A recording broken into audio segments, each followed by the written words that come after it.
السلام علیکم ورحمۃ اللہ وبرکاتہ۔ پیارے دوستو، آج پھر حاضر ہوں لے کر بیان قاری محمد حنیف صاحب ملتانی کا۔ عنوان ہے موت کا جھٹکا۔ دوستو، رسول اللہ صلی اللہ علیہ وسلم نے فرمایا، موت بڑی گھبراہٹ والی شے ہے۔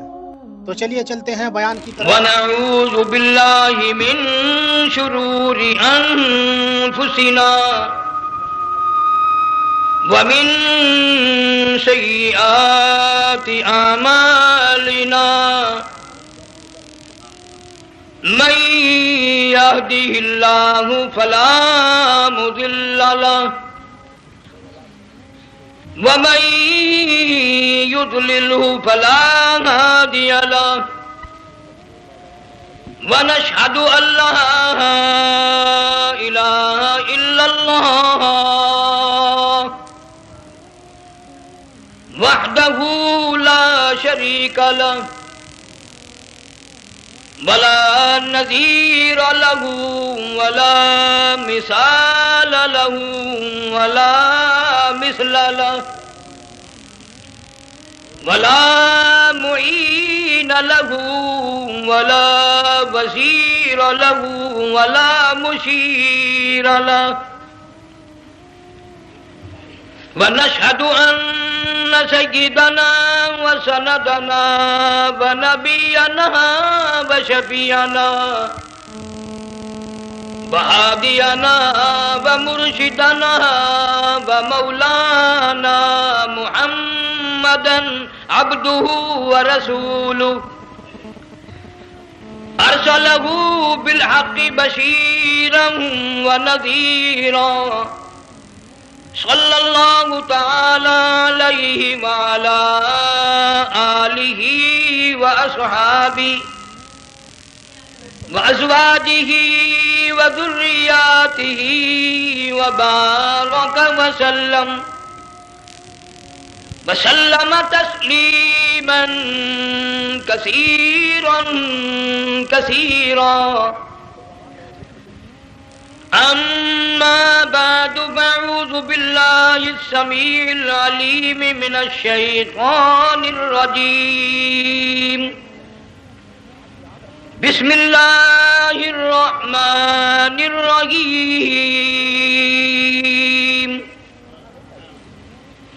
فلما بلغ معه السعي قال یا بنی انی ارى فی المنام انی اذبحک فانظر ماذا ترى قال یا ابت افعل ما تؤمر ستجدنی ان شاء اللہ من الصابرین۔ فلما اسلما وتلہ للجبین ونادیناہ ان یا ابراہیم قد صدقت الرؤيا إنا كذلك نجزي المحسنين إن هذا لهو البلاء المبين وفديناه بذبح عظيم۔ وقال النبي صلى الله تعالى عليه وسلم ارحم امتی بامتی ابو بکر واشدهم فی امر اللہ عمر واصدقهم حیاء عثمان واقضاهم علی رضی اللہ تعالی عنہم اجمعین۔ صدق اللہ مولانا العلی العظیم وصدق رسولہ النبی الکریم ونحن على ذلك لمن الشاهدين والشاكرين والحمد لله رب العالمين۔ آل محمد كما صليت على إبراهيم وعلى آل إبراهيم إنك حميد مجيد اللهم بارك على محمد وعلى آل محمد كما باركت على إبراهيم وعلى آل إبراهيم إنك حميد مجيد. حضرات علماء کرام، محترم بزرگوں، عزیز دوستو، کافی سارے عرصے کے بعد آپ کے شہر جھنگ میں حاضری کا اتفاق ہوا، اور اللہ جانتا ہے کہ اس وقت دل میں کتنا دکھ محسوس کر رہا ہوں. جب بھی جھنگ میں حاضری ہوئی، میرے دائیں یا بائیں مفتی عبدالحلیم رحمہ اللہ تشریف فرما ہوا کرتے تھے. آج سٹیج خالی ہے. آج وہ اللہ والا ہم میں نہیں. حضور کریم صلی اللہ علیہ وسلم نے ارشاد فرمایا، علماء کا انتقال قیامت کا پیش خیمہ ہے. اللہ والوں کا دنیا سے اٹھ جانا گھنٹی ہے اس بات کی کہ قیامت آئی. پھر ایسا اللہ والا جو کبھی کسی کو لڑا کے راضی نہیں، کسی کو بھڑا کے راضی نہیں، پورے شہر کو ملا کر چلے کے چلنے والا، اللہ اور اس کے رسول کریم صلی اللہ علیہ وسلم کے صحیح راستے پہ لوگوں کو گامزن کرنے والا، آخری دم تک اسی کوشش میں، اسی سعی میں اور اللہ اللہ کرنے میں اور کرانے میں ساری زندگی گزار دی.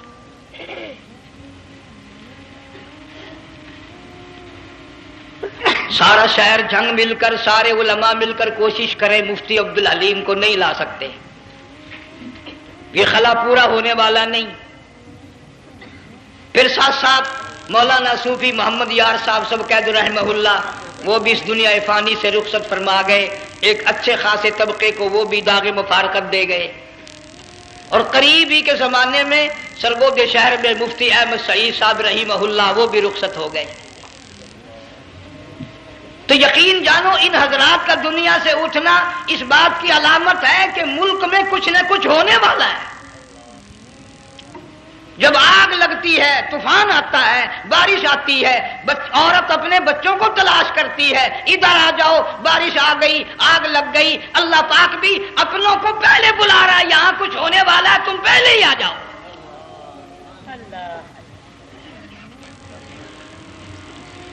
اور اس طرح اشارہ فرمایا، وَكَمْ أَهْلَكْنَا قَبْلَهُمْ مِنَ الْقُرُونِ.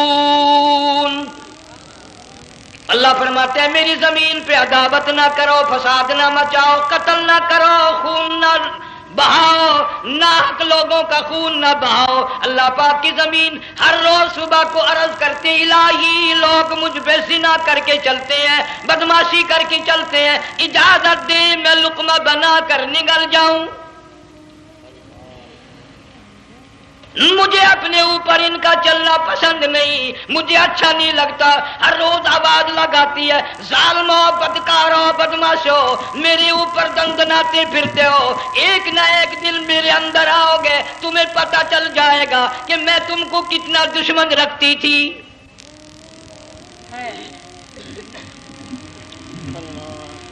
آج لوگ آزاد ہو گئے. جو کسی کی سمجھ میں آتا ہے وہی بکتا ہے، جو سمجھ میں آتا ہے وہی کرتا ہے. نہ کوئی راہ متعین رہی، نہ کوئی مسلک رہا، نہ کوئی بات رہی. جناب مدنی کریم صلی اللہ تعالی علیہ وسلم کا بڑا عظیم تر صحابی ہے، بہت بڑا جرنیل ہے، سیدنا معاذ ابن جبل رضی اللہ تعالی عنہ مدینے پاک میں بیمار ہے، آخری وقت ہے. دعا کرو اللہ ہم سب کو مدینے کی موت عطا فرمائے. بہت جلیل القدر صحابی ہے. علماء کرام نے لکھا ہے کہ جب موت کا وقت بالکل قریب آیا، معاذ بن جبل رضی اللہ تعالی عنہ نے رونا شروع کر دیا، رونے لگ گئے. علماء نے لکھا ہے اس وقت بھی مدینے پاک میں اب تک بھی یہ رواج ہے، جب کسی پہ نزع طاری ہو، سکرات طاری ہو، موت قریب ہو، جتنے پاس بیٹھے کھڑے ہوتے ہیں سارے اللہ کے قرآن کی تلاوت کرتے ہیں. صحابہ کرام آخری وقت میں قرآن مجید کی ہر وقت تلاوت کیا کرتے تھے. اس لیے حضور کریم صلی اللہ علیہ وسلم نے فرمایا قیامت کا دن ہوگا، اللہ پاک اعلان فرمائیں گے قرآن والے آگے آ جائیں. عرض کیا جائے گا قرآن سے کون مراد ہے؟ حق تعالیٰ جل شانہ فرمائیں گے میں قرآن والا اس کو کہتا ہوں جو میرے قرآن سے عشق رکھتا تھا، پیار کرتا تھا، محبت کرتا تھا، اتنا پیار تھا آخری وقت تھا، ادھر موت کا جھٹکا لگا، ادھر میرا بندہ قرآن پڑھ رہا تھا، آج بھی اپنی قبر سے اٹھا، میرا قرآن پڑھتا ہوا اٹھا، تم میدان حشر کا چکر لگاؤ، آج بھی ان کے منہ سے کستوری کی خوشبو آ رہی ہے۔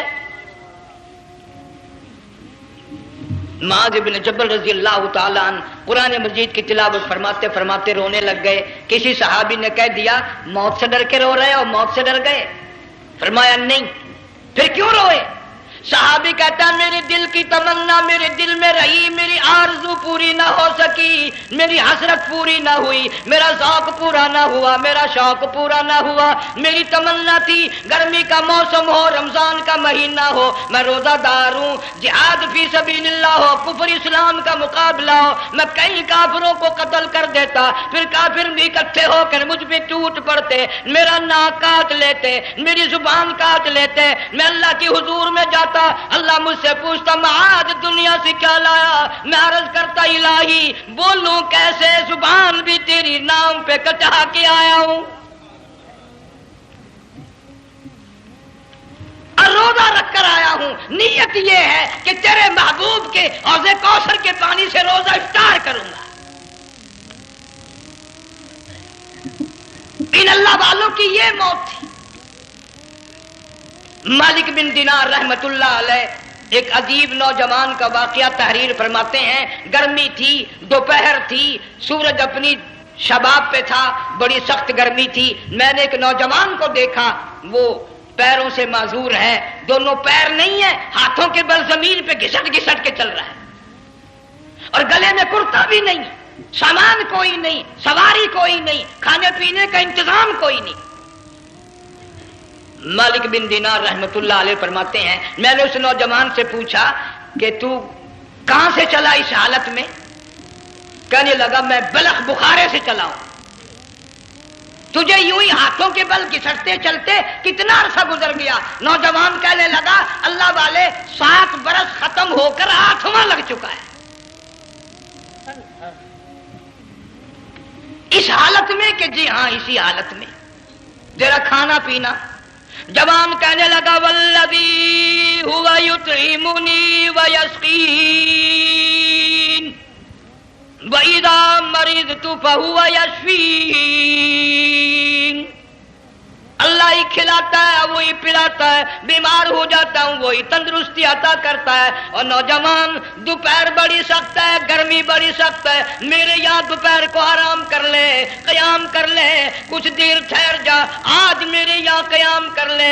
نوجوان رونے لگا اور کہنے لگا مالک بن دینار یہ 2-4 منٹ جو تیری ساتھ باتوں میں میرے خرچ ہو گئے، مجھے ان کا ہی بڑا دکھ ہے، میں اور اپنی اس معذوری میں ہاتھوں کے بل 2-4 گز گھسٹ کر اور اپنے رب کے قریب ہو جاتا۔ یہ جو تیری ساتھ بات کرنے میں تھوڑا سا وقت خرچ ہو گیا، مجھے اس کا ہی بڑا دکھ ہے۔ ارے تو تھک گیا ہوگا۔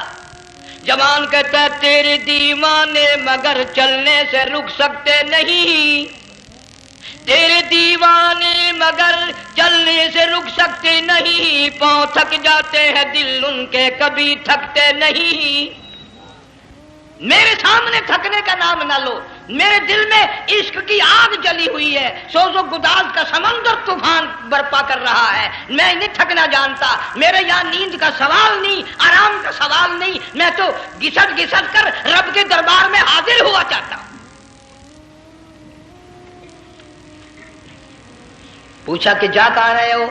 کہنے لگا بیت اللہ کی زیارت کے لیے چلا، روزے رسول اللہ صلی اللہ علیہ وسلم کی زیارت کے لیے چلا۔ کھانا پینا کچھ نہیں کہ نہیں، بس کہ منتظر ہوں اس گھڑی کا کہ کب وہ وقت آئے اور کب میں جا کر یوں کہوں کہ اے مدینے کی مہاجر سبز گنبد کے مکی، اے مدینے کے مہاجر سبز گنبد کی مکی، عرش ہے تیرے قدم کے فیض سے یہ سرزمین۔ کب وہ وقت آئے کب میں مدینے کی گلیوں کو دیکھوں، کب آب و ہوا کو دیکھوں، کب مدینے کی بہاروں کو دیکھوں، کب گنبد خضرا پہ میری نگاہ پڑے، میرے دل کی تسلی ہو جائے۔ عاشق لوگ یوں ہی کیا کرتے ہیں۔ دیہات کی ایک عورت آئی رسول اکرم صلی اللہ علیہ وسلم کی وفات شریف کے بعد اور آ کے کہنے لگی، بہن عائشہ رضی اللہ تعالیٰ عنہ، میں نے سنا ہے سرکار کی وفات شریف ہو گئی، کیا کہاں دفن کیا کہ اس حجرے میں؟ کہنے لگی مجھے دروازہ کھول کر قبر کی زیارت تو کرا دے۔ عورت صاحب دیہات کی رہنے والی چوکھٹ پہ کھڑی ہو کے کہنے لگی، آقا جب بھی آتی تھی زبان تیری ہوتی تھی، قرآن خدا کا سنتی تھی، مسائل پوچھتی تھی، زیارت کرتی تھی، اب یہ زندگی اچھی نہیں لگتی، میں تیرے قدموں میں مرنا چاہتی ہوں۔ علماء نے لکھا ہے ایک چیخ ماری، چوکھٹ پہ گر کر جان دے دی۔ سبحان اللہ۔ مالک بن دینار رحمت اللہ علیہ فرماتے میں بھی اس سال حج کے لیے گیا، مینا میں نے دیکھا کہ بڑا مجمع لگا ہوا ہے ایک جگہ، تو میں بھی گیا کہ یہ لوگ کیوں اکٹھے ہیں۔ میں نے لوگوں میں سے جھانک کر دیکھا تو وہی نوجوان بیٹھا ہے جس کو میں نے دوپہر کے وقت دیکھا تھا، وہی حالت ہے، گلے میں کرتا نہیں، گٹھڑی نہیں، ٹھیلا نہیں، سامان نہیں، اور رو رو کے یوں کہتا، مولا آج کسی نے دمبے کی قربانی دی، کسی نے بکری کی قربانی دی، کسی نے اونٹ کی قربانی دی، کسی نے گائے کی قربانی دی، میں فقیر ہوں، میں مسکین ہوں، میں بالکل مفلس اور نادار ہوں، میرے پاس تو یہ میری جان ہے، میں اس کی قربانی دیا چاہتا ہوں، قبول فرما۔ ہزاروں لاکھوں لوگوں کے سامنے ایک چیخ ماری اور مینا میں جان دے دی۔ اس حالت میں ان اللہ والوں کا آخری وقت آتا ہے۔ ایک ہم لوگ مرتے ہیں ایکسیڈنٹوں میں، سڑکوں پہ، ادھر موت کا جھٹکا لگ رہا، ادھر منہ میں کنجری کا گانا۔ ارشاد فرمایا مدنی کریم صلی اللہ تعالی علیہ وسلم نے، سیاتی علی الناس زمان، اور لوگوں میری امت میں ایک وقت ایسا آئے گا لوگ اتنے برباد ہو جائیں گے، صبح کو آدمی مومن مسلمان ہوگا، شام کو موت آئی تو جنازہ کافر کا اٹھ رہا ہوگا۔ گھروں میں، محلوں میں آج موت آتی ہے، کنجری کا گانا منہ میں ہوتا ہے، ادھر دم نکل رہا ہے، ادھر کنجری کا گانا کانوں میں آواز آ رہی ہے، میت کو غسل دیا جا رہا ہے، کنجری کی آواز آ رہی ہے، جنازہ اٹھا کر لے جا رہے ہیں، کنجری کی آواز آ رہی ہے، قبر میں میت اتاری جا رہی ہے، کنجری کی آواز آ رہی ہے، قبر پہ مٹی ڈالی جا رہی ہے، کنجری کی آواز آ رہی ہے۔ اس ماحول میں، اس معاشرے میں ہم کس طرح ایمان اور یقین اور ایمان ساتھ لے کر مریں گے؟ ہزاروں نہیں، لاکھوں کو مرتے وقت کلمہ نصیب نہیں۔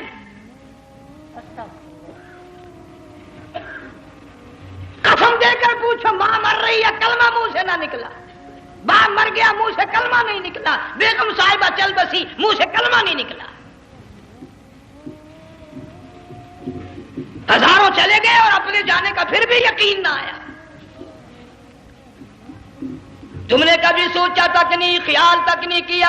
ارشاد فرمایا مدنی کریم صلی اللہ تعالی علیہ وسلم نے، اور لوگوں ابو ہریرہ رضی اللہ تعالیٰ عنہ سے پوچھا تو کیوں رویا؟ عرض کرنے لگا میرے آقا اتنی کمزوری کبھی نہ دیکھی، اتنی ضعیفی کبھی نہ دیکھی، اتنی ناتوانی کبھی نہیں دیکھی، چہرہ انور بالکل کمزور ہو گیا۔ آپ نے ٹھنڈا سانس لے کر فرمایا ابو ہریرہ تجھے معلوم نہیں موت بالکل قریب آ گئی، بالکل قریب آ گئی موت۔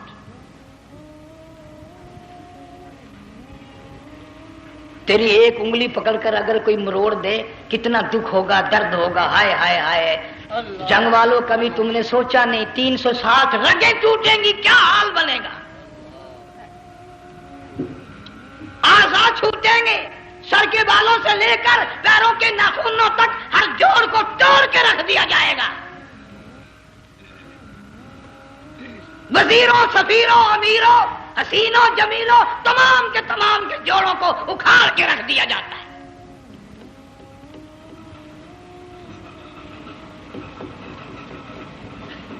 پروگرام تک نہیں مرد عورتوں کا کہ یہ دنیا کسی کی نہ بنی، قبر میں آخر جانا ہی جانا ہے۔ علماء کرام نے لکھا ہے کہ حضرت عیسیٰ علیہ السلام کے پاس لوگ آئے اور کہنے لگے نئی نئی قبروں سے مردے زندہ کر کے دکھاتے ہو، آؤ ہم ایک پرانی قبر پہ لے کے چلتے ہیں، مردہ زندہ کر کے دکھاؤ۔ عیسیٰ علیہ السلام تشریف لے گئے، فرمایا کم باذن اللہ، ایک نوجوان زندہ ہو کر قبر سے نکل کر سامنے آ کر کھڑا ہو گیا۔ عیسیٰ علیہ السلام نے پوچھا تو کون ہے؟ وہ کہنے لگا میرا نام سام ہے، میں حضرت نوح علیہ السلام کا بیٹا ہوں۔ تو پیغمبر کا دماغ تو پیغمبر کا ہوتا ہے نا۔ فرمایا تجھے تو بڑا عرصہ قبر میں گزر گیا، کتنے ہزار سال قبر میں گزر گئے؟ کہ جی ہاں۔ عیسیٰ علیہ السلام نے فرمایا یار ملاقات تو اللہ نے کرائی دی، قبر کا کچھ حال تو بتا، کیا بنتی ہے؟ قبر کا کچھ ماحول بتا، قبر کی خبر بتا۔ علماء کرام نے لکھا وہ نوجوان رونے لگا اور کہنے لگا عیسیٰ علیہ السلام تو قبر کی خبر پوچھتا ہے، قبر کا حال پوچھتا ہے، قبر کا ماحول پوچھتا ہے، قبر کا معاملہ مجھ سے پوچھتے ہو، آپ مجھ سے پہلے یہ کیوں نہیں پوچھتے کہ موت کا جھٹکا کتنا شدید ہے؟ نوجوان رو کے کہنے لگا عیسیٰ علیہ السلام کتنے ہزار سال میری موت کو گزر گئے، پر مالک کائنات کی قسم آج تک میرا منہ کڑوا ہے۔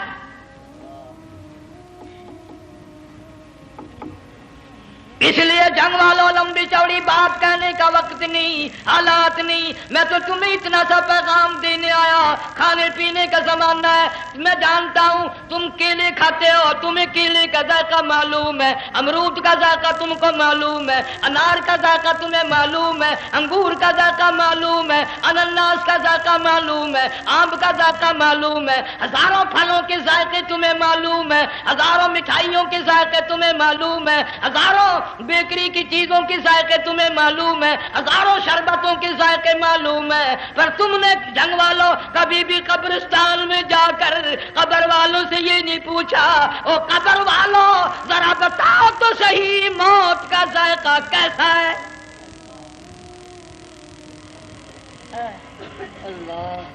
تم نے چکھا نہیں، جنہوں نے چکھا وہ بتانے نہ آئے کیسا ذائقہ ہے۔ اس لیے قرآن کہتا کلا اذا بلغت التراقی وقیل من راق وظن انه الفراق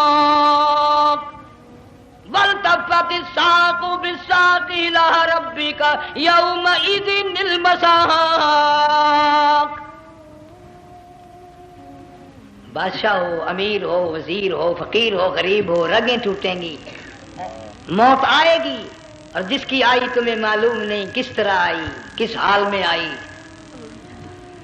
جن کے دلوں میں ان باتوں کا خیال آیا خدا کی قسم صحابہ کرام میں سے اتنے رویا کرتے تھے آنکھیں ختم ہو گئی۔ جناب فاروق اعظم رضی اللہ تعالیٰ عنہ کو کسی نے دیکھا رو رہے ہیں، بے تحاشا رو رہے ہیں، پوچھ لیا بڑا بہادر پہلوان فاروق تجھے کیا ہوا، اتنا کیوں رویا؟ فرمانے لگے تمہیں معلوم نہیں قبر کا اندھیرا یاد آ گیا۔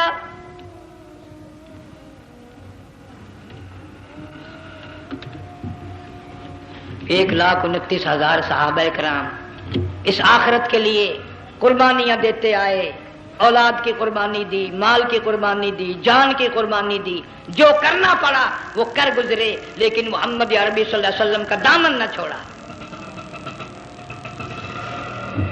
اسی لیے ہر سال اللہ پاک جل شانہ نے اس امت کو یہ موقع دیا کہ سنت خلیل پہ عمل کرتے کرتے قربانیوں کی یاد تازہ ہو جائے،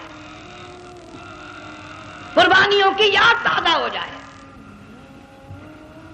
قرآن کریم میں جا بجا ابراہیم علیہ السلام کا اللہ پاک نے ذکر خیر فرمایا، یوں فرمایا ہم نے ان کے بڑے امتحان کیے، بڑی آزمائش کی، وہ ساروں میں کامیاب ہوئے۔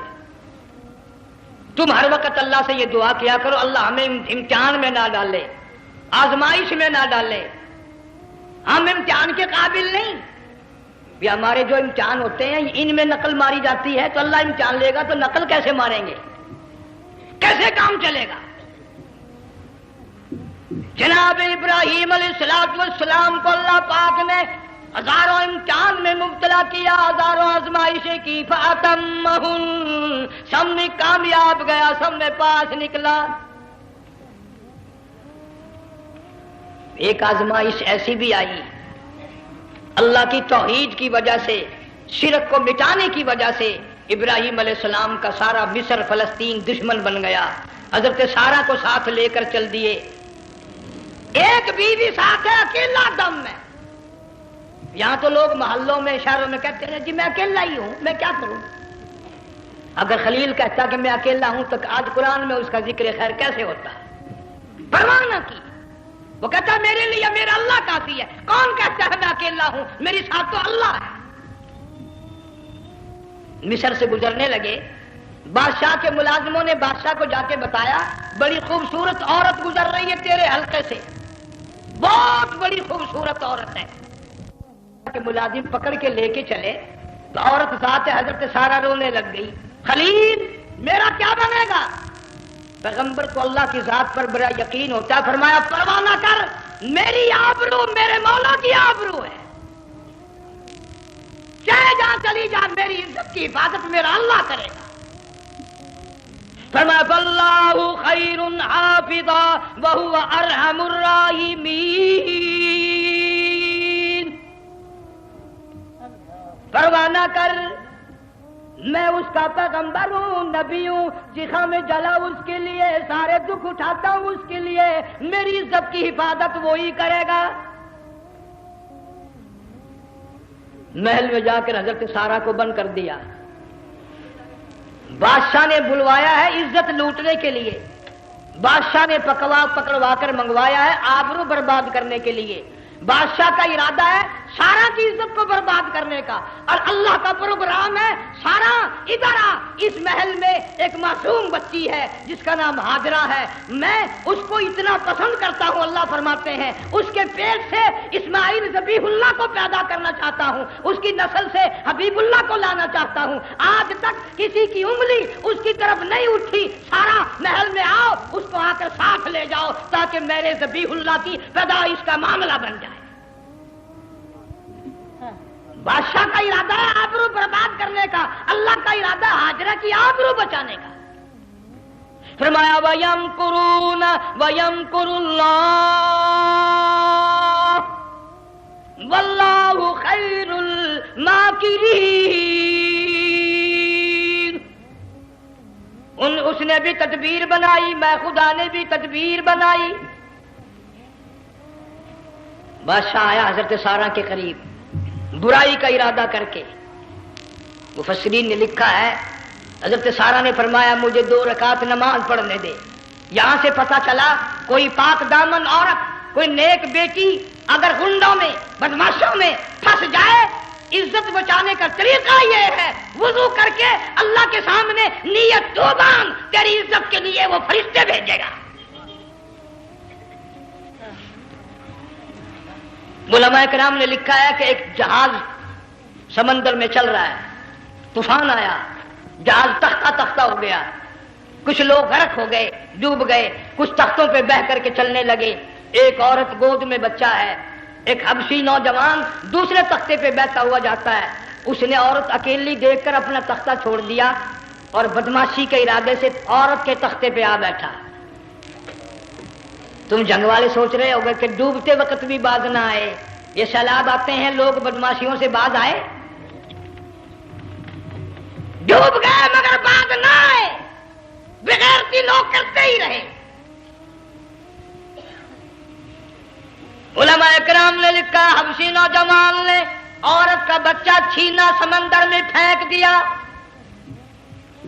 عورت روئی اور کہنے لگی میرے اللہ بیٹھی رہتی ہوں, عزت جاتی ہے, حرکت کرتی ہوں, ڈوب جاؤں گی. میں نے سنا ہے سمندر کی گہرائیوں سے تو نے یونس علیہ السلام کی سنی تھی, میں تو پانی کے اوپر بہ رہی ہوں. مولا میری آبرو بچا,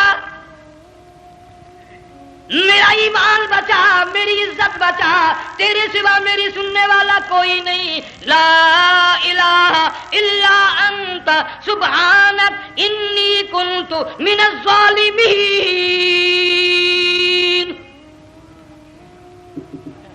علماء نے لکھا ہے کہ ایک گردن سی نمودار ہوئی پانی میں سے اور حبشی نوجوان کو ایک ہی لقمہ بنا کر لے گئی. وہ تو ہر جگہ سنتا ہے, پکارنے والا بے بس بے کس ہو کر جب اس کو پکارتا ہے وہ ہر جگہ انداز پہنچاتا ہے. وہ ہے جو موجود ہر جگہ. عورت بہتی بہتی کنارے جا لگی، ایک جہاز قریب آیا، دوپٹے کا اشارہ کر کے اس کو بلایا۔ جہاز میں جب سوار ہوئی تو دیکھتی کیا ہے، ایک نوجوان کی گود میں اس کا وہ بچہ جو سمندر میں پھینک دیا تھا بیٹھا ہوا کھیل رہا ہے۔ ٹوٹ پڑی، میرا بچہ ہے۔ لوگوں نے کہا تیرا کہاں سے آیا؟ ماجرا سنایا، اس طرح ہوا۔ جہاز کے کپتان نے کہا ہم جہاز لے کر آ رہے تھے، غیب سے آواز آئی جہاز ادھر کو لے آؤ ورنہ ڈبو دیے جاؤ گے۔ ہم جب جہاز وہاں لے کر پہنچے تو دیکھتے کیا ہے کہ ایک جانور کی پیٹھ پہ یہ بچہ بیٹھا ہوا کھیل رہا تھا۔ عزت بھی بچی، ایمان بھی بچا، بچہ بھی بچا، اور کوئی بچانے کے لیے تدبیر کرے جبھی نا۔ حضرت سارا نے نماز پڑھ کر بددعا کر دی، بادشاہ کے سارے بدن میں درد ہونے لگا۔ پیغمبر کا سارا گھر بڑا کریم ہوتا ہے، جب اس کو درد نے ستایا نا، کہنے لگا میں وعدہ کرتا ہوں تجھے کچھ نہیں کہوں گا، میرے لیے دعا کر دے۔ اب اگر کوئی جنگ کا ہوتا یا میں ہوتا کہتا دفع ہو، تیرے واسطے دعا کا دی۔ لیکن حضرت سارا نے پھر جولی پھیلا دی، مولا وعدہ کرتا ہے، بدماشی سے توبہ کرتا ہے، اس کو تندرستی عطا فرما دے۔ اللہ نے تندرستی عطا کر دی۔ وہ پھر کہنے لگا لو ایسی حسین عورت کب ہاتھ آئے گی، پھر برائی کے لیے تیار ہوگی۔ یہاں سے پتہ چلا کہ یہ جو گنڈے بدماش ہوتے ہیں ان کی قسم کا بھی کوئی یقین نہیں۔ اگلے دن ایک آدمی نے قسم کھائی تو اس کے خلاف کرنے لگا۔ لوگ کہنے لگے کہ تو نے قسم کھائی تھی، قرآن اٹھایا تھا، آخر کیا تھی گیا بل ڈٹھی ہوئی مسجد سی، پاٹیا ہوا قرآن سی۔ آخر ڈٹھی ہوئی مسجد سی تو پاٹیا قرآن سی، قرآن کہڑا پورا سی جڑا میں چاہیا۔ مگر اسے یہ معلوم نہیں کہ تو نے تو پاڑیا قرآن اٹھایا، ڈٹھی ہوئی مسجد میں اٹھایا۔ خدا کا جب غضب آئے گا تو وہ ادھورا نہیں آئے گا، وہ ادھورا نہیں آیا کرتا۔ 3 مرتبہ اس بادشاہ نے حضرت سارا کے ساتھ ایسا کرنے کا ارادہ کیا، پھر دعا ہوئی، پھر بد دعا ہوئی، پھر دعا ہوئی، پھر بد دعا ہوئی۔ آخر کار کہنے لگا اپنے ملازموں کو کہ ہوئے بدماش ہو، عورت کے روپ میں کسی بلا کو پکڑ کے لائے ہو، کسی جن بھوت کو لے آئے ہو۔ اور کہنے لگا تو چلی میرے محل سے جلدی چلی جا۔ اور جاتی جاتی وہ کہا کہ یہ تیری خدمت کیا کرے گی، یہ بچی میرے محل میں ہے، اس کو ساتھ لے جا۔ حضرت سارا کو، ہاجرہ کو ساتھ کر دیا۔ سیانی ہو گئی، حضرت ابراہیم علیہ السلام سے نکاح کر دیا، اسماعیل علیہ السلام پیدا ہو گئے۔ اللہ میاں جب حضرت ابراہیم علیہ السلام چومتے ہیں، چاٹتے ہیں، ماتھے پہ بوسے دیتے ہیں، اٹھاتے ہیں، پیغمبر کا بیٹا، خود بھی نبی اور آل میں آنے والا نبی، کالی کملی والا صلی اللہ علیہ وسلم، کتنا حسین چہرہ ہوگا۔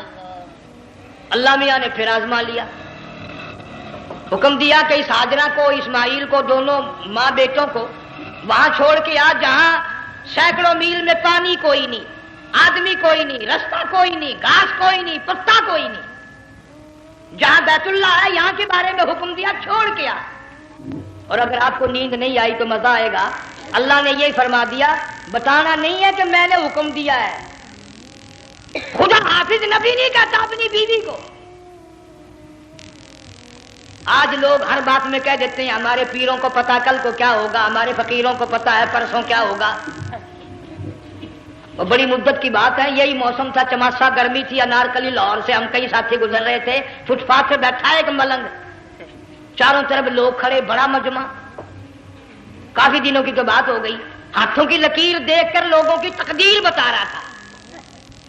کسی کو کہتا تھا تجھے بڑی اونچی پوسٹ ملے گی، کسی کو کہتا تھا تیری شادی بڑی فرسٹ کلاس لیڈی سے ہوگی۔ وہ بابو تو کوڈا ہی ہو جاتا تھا، لیڈیوں پہ بڑے مرائے یہ لیڈے، کوئی کام نہیں، رات دن بس لیڈیوں کے پیچھے ہی پھرنا ہے۔ میں نے اپنے ساتھیوں سے کہا، میں نے کہا میں بھی تقدیر پوچھتا ہوں اپنی۔ کہنے لگے شرارت ہو جائے گی، میں نے کہا ساری دنیا پر ہاتھ دکھا رہی ہے، کوئی شرارت نہیں، میرے ہاتھ میں شرارت ہے۔ 1 روپیہ لے رہا تھا وہ، میں بھی لوگوں میں گھساتا، بھیڑ میں سے اوپر نیچے ہی ہوتا میں بھی پہنچ گیا، اور دونوں گھٹنے میں نے زمین پہ رکھ دیا، روپیہ ہاتھ میں، میں نے اس کے لے کر کہا، میں کہا ملنگ جی اگر اب دیکھا میری شادی ہو جائے گی کہ نہیں۔ اب اس نے دیکھ کے میری طرف کہنے لگا، اس نے سوچا کہ یہاں اچھے بھلے کو نہیں ملتی پاکستان میں، اسے کون دے گا؟ اچھی طرح میرا ہاتھ دیکھا بھی نہیں، جھٹک کے کہنے لگا نہیں تیری شادی نہیں ہونی ہے۔ میں کیا کھوتے تیرے باپ کے 8 بچے کھیل رہے ہیں.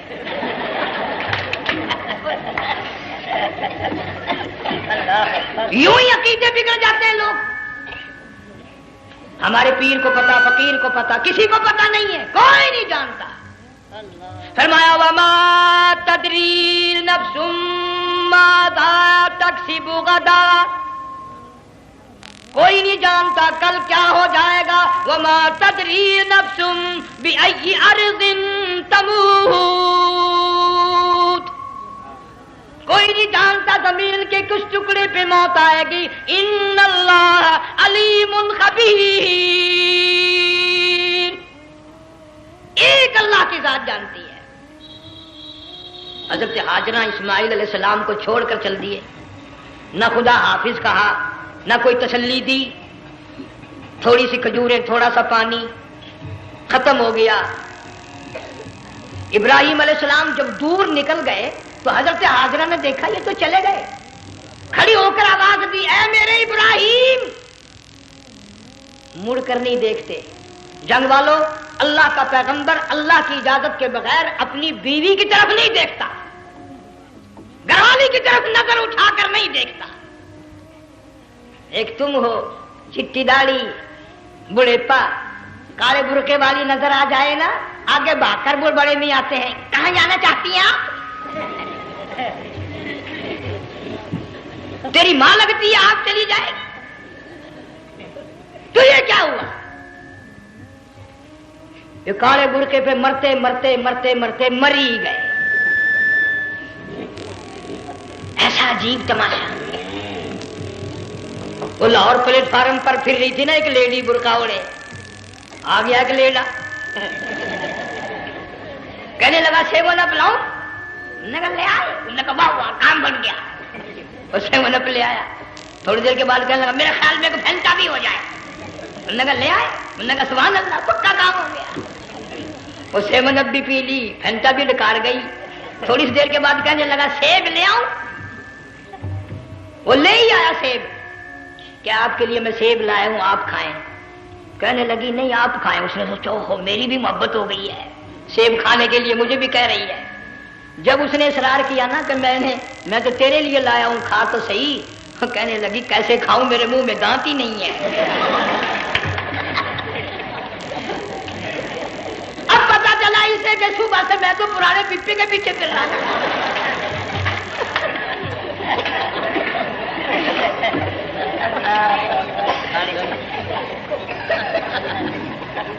صرف برقع دیکھا چل دی. یہاں پیغمبر اپنے گھر والی کی طرف نہیں دیکھتا. حضرت ہاجرہ نے اسماعیل علیہ السلام کو سینے سے لگایا. عرب کی قداور مائی، طاقتور مائی، دوڑ لگا کر حضرت خلیل کا راستہ آ کے روک لیا اور کہنے لگی میں جوان عورت، یہ پیارا نور نظر، یہ لخت جگر، شکل تو دیکھو، صورت تو دیکھو، ہمیں یہاں چھوڑ کے جا رہے ہو؟ اللہ کا پیغمبر بولتا نہیں. پتہ چلا پیغمبر اللہ کی اجازت کے بغیر سانس نہیں لیتا، آنکھ کا اشارہ نہیں کرتا. حضرت ہاجرہ رونے لگ گئی، میرے خلیل، میرے ابراہیم، میرا قصور بتاؤ، میرا جرم بتاؤ، میری خطا بتاؤ، میرا گناہ بتاؤ، معافی چاہوں گی، معذرت کروں گی. اس بچے کا کیا گناہ ہے اس میدان میں چھوڑ کے چلے ہو؟ بولتے نہیں ہیں، اللہ کی طرف سے بولنے کی اجازت نہیں ہے. حضرت ہاجرہ نے خود ہی قیاس لگایا، سوچتی ہیں پیغمبر تو کسی پہ ظلم نہیں کرتا. وہ کہنے لگی خلیل کہیں اس رب کا حکم تو نہیں، کہیں اس اللہ کا یوں حکم تو نہیں. جنگ کے لوگوں اگر خلیل ہاں کہہ دیتا تو کیا حرج تھا؟ ہاں نہیں کہتا، اجازت نہیں، تاکہ ہاجرہ کے یقین ایمان کا امتحان مکمل ہو. مفسرین نے لکھا ہے کہ حضرت ابراہیم علیہ السلام نے سر کا یوں اشارہ کیا بس ذرا سا، ہاں. پھر عورت کا ایمان دیکھ، یقین دیکھ، یہی نہ بیٹھی، دوڑ کے وہاں گئی ہے جہاں پہلے بٹھا کر آئے تھے اور کہنے لگی ابراہیم جاؤ، میں جانوں میرا رب جانے، پرواہ نہیں. راتیں آتی ہیں چلی جاتی ہیں، دن آتے ہیں گزر جاتے ہیں، تھوڑی سی کھجوریں تھی وہ ختم ہو گئی، پانی ختم ہو گیا، بھوک اور پیاس نے بے چین کر دیا، اسماعیل علیہ السلام کی اتنی لمبی زبان باہر نکلا، دو پتھر کھڑے کر کے اوپر ایک پتھر رکھ کر چھاؤں بنائی، اس کے نیچے لٹا دیا اور پھر چکر لگایا، کبھی صفا پہاڑی پہ چڑھتی ہے، کبھی مروہ پہاڑی پہ چڑھتی ہے، کبھی اترتی ہے اور ڈھلوان میں سے بھاگ کر چلتی ہے، جب اپنا بچہ نظر نہیں آتا سارے کہہ دو اللہ بڑا بے نیاز ہے، اللہ بڑا زور سے کہو اللہ بڑا، کسی کے 500 سال کے سجدے رد، کسی کی ہزاروں سخاوت صدقات رد، کسی کی چال منظور، کسی کی رفتار منظور، کسی کی ٹور منظور، اور یوں فرمایا ہاجرہ میری رحمت کی تلاش میں آج جو تو نے دوڑ لگائی ہے، یہ تیری چال ڈال رفتار ٹور ہمیں اتنی پسند آ گئی، اتنی پسند آ گئی کہ آج کے بعد خلیل اللہ کیوں نہ ہو، ذبیح اللہ کیوں نہ ہو، کلیم اللہ کیوں نہ ہو، روح اللہ کیوں نہ ہو، حبیب اللہ کیوں نہ ہو، صحابہ کرام کیوں نہ ہو، قطب ابدال غوث کیوں نہ ہو، میری ہاجرہ مجھے اپنی کبریائی کی قسم جب تک وہ تیری چال چل کے نہ دکھائے گی حاجی کا لانے کا حقدار نہیں ہو سکتا، تیری رفتار اسے چلنی پڑے گی۔ فرمایا ان الصفا والمروۃ من شعائر اللہ فمن حج البیت او اعتمر فلا جناح علیہ ان یطوف بہما ومن تطوع خیرا فإن اللہ شاکر علیم۔ ساتویں چکر میں آواز سی آئی، اب رو پڑی حضرت ہاجرہ، کہنے لگی میرا بچہ اگر چل بسا میں پھر کیا کروں گی، سن لی میں نے آواز۔ آپ کی کیا دیکھتی ہے، اسماعیل علیہ السلام کی نرم و نازک ایڑیاں جس زمین پہ رگڑی گئی تھی وہاں سے چشمہ جاری کر دیا، حضرت ہاجرہ نے پی لیا، بھوک بھی ختم ہو گئی، پیاس بھی ختم ہو گئی، بچے کو بھی پلایا۔ اللہ تعالیٰ نے خانہ کعبہ کی بنیاد ڈال دی، ایسے گھر کی بنیاد ڈالی، حضور صلی اللہ علیہ وسلم فرماتے ہیں 500 سال کی عبادت ایک طرف اور بیت اللہ پہ ایک نگاہ یوں ڈالنا ایک طرف، 500 سال کی عبادت کا وہ ثواب نہیں جو ایک نظر خانہ کعبہ پہ ڈالنے کا ثواب ہے۔ اور اللہ پاک یوں فرماتے ہیں کہ جو آنے والا حجر اسود کو بوسہ دیتا ہے، اللہ پاک یوں فرماتے ہیں میں سمجھتا ہوں میرا سجا ہاتھ پکڑ کر میرے بندے نے چوم لیا، جو غلاف کعبہ کو پکڑ کر مانگتا ہے اللہ فرماتے ہیں میں یہ سمجھتا ہوں میرا دامن پکڑ کے مانگ لیا، جو مقام ملتزم پہ لپٹ کے مانگتا ہے اللہ فرماتے ہیں میں سمجھتا ہوں میری چوکھٹ پہ پڑھ کے مانگ لیا۔ اور فرمایا لوگوں یہ جو آنے والے آئے ہیں یہ رشتہ داروں کے مہمان نہیں، عزیزوں کے مہمان نہیں، دوستوں کے مہمان نہیں، میں خدا میزبان ہوں، یہ میرے مہمان ہیں، آج ان کی دعاؤں پہ آمین کہو، فرشتوں کو حکم ہوتا ہے ان سے مسافے کرو، مگر اللہ تعالیٰ سب کو توفیق دے کہ حج مکمل کر کے آئیں اور سب کا حج قبول فرمائے۔ میرے علاقے میں کئی سالوں کی بات ہے پرانی، جب کوئی حاجی تھا، ایک آدمی حج کر کے آیا، میں دوپہر کو اس کو ملنے گیا تو زور کی نماز کا وقت آیا، میں اٹھ کے چلا گیا نماز پڑھنے، پھر عصر کی نماز کا وقت آیا، میں اٹھا اور نماز پڑھ کے آ گیا۔ میں نے اس حاجی کے لڑکے سے پوچھا، میں نے کہا حاجی صاحب نے نماز یہیں پڑھی؟ تو کہنے لگا جی ابھی شروع نہیں کی، سفر کے تھکے ہوئے ہیں نا، 2-4 دن کے بعد شروع کریں گے۔ شکر ہے پہلے لوگ جھوٹ نہیں بولنا کرتے تھے، ہاں آج کل کا ہوتا ہے نا تو وہ کہہ دیتا ہے جی یہ تو کئی وقت کی کچھی پڑھ کر بیٹھے ہیں۔ تو پھر مولوی تھا نا، میں بیٹھ گیا حاجی کے پاس، باتوں میں اس کو لے آیا، یہی میں نے کہا حاجی صاحب نماز نہیں پڑھی؟ کہنے لگا آپ ہی لوگوں سے سنا ہے کہ بیت اللہ میں جو ایک نماز پڑھے 1,00,000 کا ثواب ملتا ہے، مسجد نبی میں جو ایک نماز پڑھے 50,000 کا ثواب ملتا ہے، 4 مہینے پڑھ کے آیا، وہ حساب لگا لو۔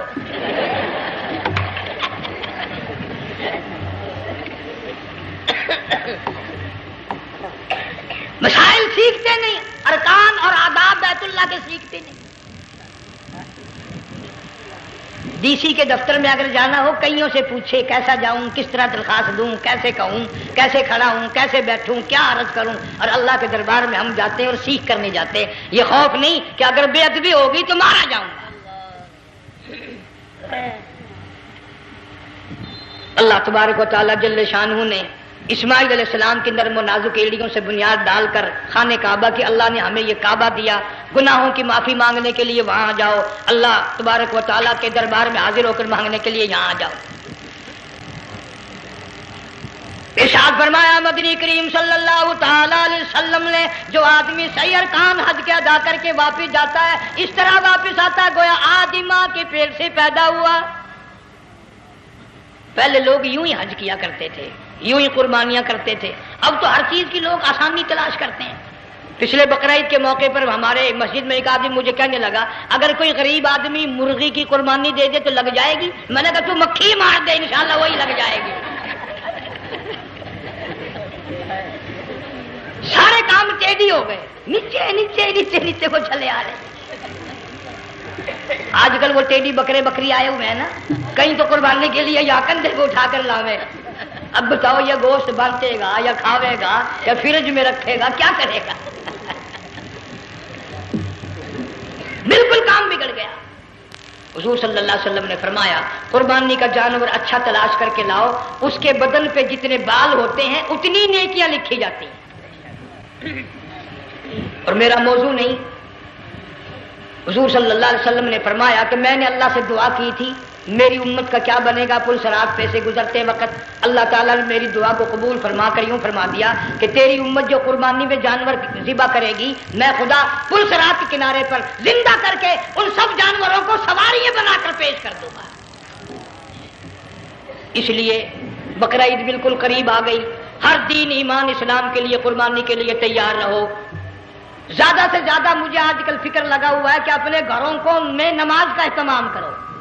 آج حال یہ بنا ہوا ہے کہ اگر گھر والی کی گود میں موت آئی تو گھر والی بے نماز، دھی کی گود میں موت آئی دھی بے نماز، بہن کی جھولی میں موت آئی بہن بے نماز، بیٹے کی گود میں موت آئی بیٹا بے نماز، بھائی کی گود میں موت آئی بھائی بے نماز، ڈاکٹر کے ہاتھ میں موت آئی ڈاکٹر بے نماز، کمپیوٹر کے ہاتھ میں موت آئی کمپیوٹر بے نماز، نرس کے ہاتھ میں موت آئی نرس بے نماز، تیرا کفن خرید کے لانے والا بے نماز، تیرے غسل کا پانی گرم کرنے والا بے نماز، تیری قبر کھودنے والے بے نماز، تیرا جنازہ اٹھانے والے بے نماز، تیری قبر پہ مٹی ڈالنے والے بے نماز۔ اگر تو نمازی بھی ہے یہ اتنے چاروں طرف کے بے نماز تجھے جنت میں کب جانے دیں گے؟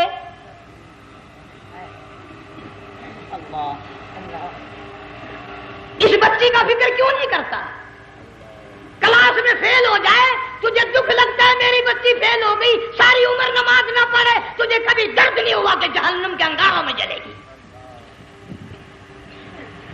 بیوی ایک دن تیرا کہنا نہ مانے آگ لگ جاتی ہے، ساری عمر نماز نہ پڑھے بے ایمان تجھے کبھی آگ نہیں لگی۔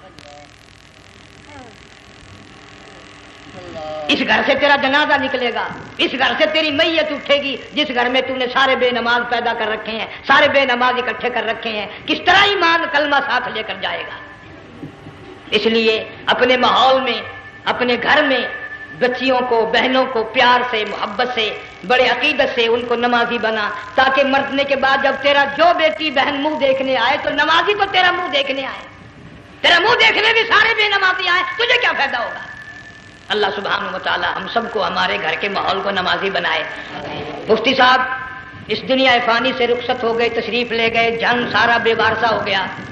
مفتی صاحب ہی کا مدرسہ ہے، یہ مفتی صاحب ہی کے بچے ہیں، ان بچوں کی سرپرستی کرو، ان کا اکرام کرو، ان کی عزت کرو، جامعہ حلیمیہ کی خدمت کرو۔ بقرعید کا موقع آ رہا ہے، وہ تو نہ جانے کس کس طریقے سے اپنا کام چلاتے تھے، ہزاروں لوگوں سے ان کے تعلقات تھے، یہ بچے ہیں نیا کام ہے۔ اللہ سبحانہ و تعالی ہر خدمت گزار کو دو جہان میں سرخ روئی عطا فرمائے۔ بڑی اچھی کیسٹیں آپ کو یہاں سامنے سے ملیں گی اپنے گھر کا ماحول بنانے کے لیے۔ پیغمبر کی دعا سے پہلے نہ اٹھا کرو بھائی، ہائے ہائے کوئی دنیا کا دین کا جس کو کوئی اللہ سے حاجت ہو بیٹھ جائے ایک منٹ کے لیے، درود شریف پڑھ کے دعا مانگو، اللہم صلی وسلم وبارک علی سیدنا و مولانا محمد وعلی آل سیدنا و مولانا محمد مبارک وسلم۔ یا اللہ قبلہ مفتی صاحب رحمہ اللہ کی قبر کو جنت کا باغ بنا، اللہ تعالیٰ ان کے گھر والوں کو صبر جمیل کی توفیق عطا فرما، اللہ پاک ان کی آل اولاد کو مفتی صاحب کا جانشین صحیح معنوں میں جانشین بنا، اس مدرسے کو آباد فرما، اللہ تعالیٰ سارے جنگ کی سرپرستی فرما، سارے شہر کو آباد فرما، ہر شر سے ہر فتنے سے سب کی حفاظت فرما۔ یا اللہ ہم سب کو سچا مسلمان پکا دیندار بنا، ہمیں اور ہماری اولاد کو نیک اور نمازی بنا۔ یا اللہ ہمارے گھروں کو نماز اور قرآن سے آباد فرما، کلمے اور ایمان والی موت عطا فرما۔ صوفی مولانا محمد یار صاحب رحمہ اللہ کی قبر کو جنت کا باغ بنا۔ یا اللہ تمام مسلمانوں کی بخشش فرما، ساری امت کی مغفرت فرما، ساری مخلوق پہ کرم اور فضل فرما۔ یا اللہ سارے پاکستان کی حفاظت فرما، پاکستان کے داخلی خارجی دشمنوں کو ذلیل و خوار کر دے۔ یا اللہ ہم سب کو یقین ایمان اپنے اندر پیدا کرنے کی توفیق عطا فرما، ظالم کے ظلم سے بچا، شریر کی شرارت سے بچا، مولا حاسدوں کے حسد سے بچا، فتنہ پردازوں سے ہم سب کی حفاظت فرما، بے اولاد کو اولاد عطا فرما، جن کے پاس بچیاں ہیں اللہ تعالیٰ نرینہ اولاد عطا فرما۔ اور میں تو کافی دنوں کے بعد آیا ہوں، پرانے دوستوں میں سے تھے قاری غلام محمد صاحب سب کا رحمۃ اللہ علیہ، اللہ تعالیٰ ان کی قبر کو جنت کا باغ بنا، سب کو جوار رحمت میں جگہ عطا فرما۔ ہمارے بڑے بزرگ قبلہ درخواستی صاحب مدذلو یا اور جتنے بھی بیمار ہیں اللہ پاک سے صحت کاملہ عطا فرما۔ مجھے بھی پیر غلام حبیب صاحب اللہ تعالیٰ ان کو بھی صحت کاملہ عطا فرما، اور میں گناہ گار بھی اب تو سارا سال گزر گیا اکثر بیماری رہتا ہوں، اللہ تعالیٰ صحت کاملہ عطا فرما، موت آئے تو کلمے اور ایمان والی موت عطا فرما۔ یا اللہ دو جہان کی سعادت عطا فرما، دو جہان کی ذلت اور رسوائی سے ہم سب کی حفاظت فرما، سب کے کاروبار میں روزی رزق میں خیر و برکت عطا فرما، جس کے ذمہ قرضہ ہو ادا کرنے کی صورتیں پیدا فرما، ہر پریشان حال کی پریشانی کو دور فرما، مشکلوں کو آسان فرما، تلخیوں کو راحتوں سے تبدیل فرما۔ یا اللہ مفتی صاحب کے بچوں کو صحیح معنوں میں مفتی صاحب کا جانشین بنا، جامعہ حلیمیہ کو قیامت تک کے لیے قرآن و سنت کا مرکز بنا۔ ربنا تقبل منا انک انت السمیع۔